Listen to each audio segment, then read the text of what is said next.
ഉരുളക്കിഴങ്ങ് കൊണ്ട് ചെയ്തെടുക്കാൻ പറ്റുന്ന ഒരു സ്നാക്കിൻ്റെ റെസിപ്പിയാണ്.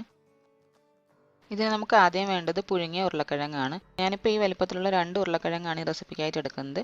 ഇത് ഉപ്പൊന്നും ഇടാതെ വേവിച്ച് വെച്ച ഉരുളക്കിഴങ്ങാണ്. നമുക്കിനി ഇതിൻ്റെ തൊലിയൊന്ന് കളഞ്ഞെടുക്കാം.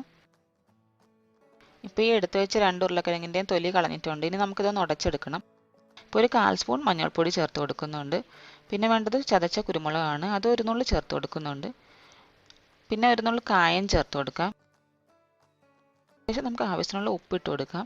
പിന്നെ വേണ്ടത് മുളക് പൊടിയാണ്. അപ്പോൾ ഇത് എരിവിനനുസരിച്ച് 1 സ്പൂണോ 1.5 സ്പൂണോ ചേർത്ത് കൊടുക്കാവുന്നതാണ്. ചതച്ച മുളക് ഉണ്ടെങ്കിൽ അത് ചേർത്ത് കൊടുത്താലും നല്ല ടേസ്റ്റാണ്. ഒരു 1/4 സ്പൂൺ പോലെ ഇഞ്ചി വെളുത്തുള്ളി ചതച്ചതും കൂടെ ചേർത്ത് കൊടുക്കാം. ഇത് ഈ മസാലപ്പൊടികളൊക്കെ ചേർത്തതിന് ശേഷം നമുക്കിത് മിക്സിയിലിട്ടൊന്ന് കറക്കിയെടുക്കാം. അപ്പോൾ നമുക്ക് കട്ടകളൊന്നും ഇല്ലാതെ കിട്ടും. നമ്മളല്ലാതെ മാഷ് ചെയ്തെടുക്കുകയാണെങ്കിൽ എങ്ങനെയായാലും കുറച്ച് കട്ടകളൊക്കെ അതിനകത്ത് ഉണ്ടാവും. ഞാനിപ്പോൾ ഇതൊന്ന് മിക്സിയിലിട്ട് ഒന്ന് പൾസ് ചെയ്തെടുത്തതാണ്.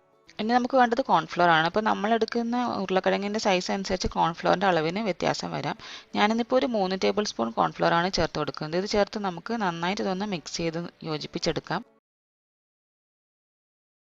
നമുക്ക് മിക്സ് ചെയ്ത് കഴിയുമ്പോൾ ബാറ്റർ ഈ ഒരു കൺസിസ്റ്റൻസിക്കാണ് വേണ്ടത്. അധികം ലൂസ് അല്ല, എന്നാൽ തീരെ തിക്കും അല്ല. അപ്പോൾ നമുക്ക് അതിനനുസരിച്ച് പൊടിയുടെ അളവിനൊക്കെ മാറ്റം വരുത്താം.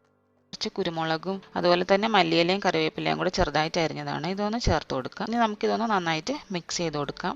നമുക്കിത് ചെറുതായിട്ട് കൈയൊന്ന് നനച്ചു കൊടുത്തതിന് ശേഷം ഒരു ചെറിയ നാരങ്ങ വലുപ്പത്തിലുള്ള ബോൾ നമ്മുടെ കയ്യിൽ വെച്ച് അടയുടെ ഷേപ്പ് ആക്കി എടുക്കാം. ഇത്രയേ ഉള്ളൂ ഇന്നത്തെ റെസിപ്പി. നിങ്ങളെല്ലാവരും ഒന്ന് ട്രൈ ചെയ്ത് നോക്കുക, അഭിപ്രായം അറിയിക്കുക.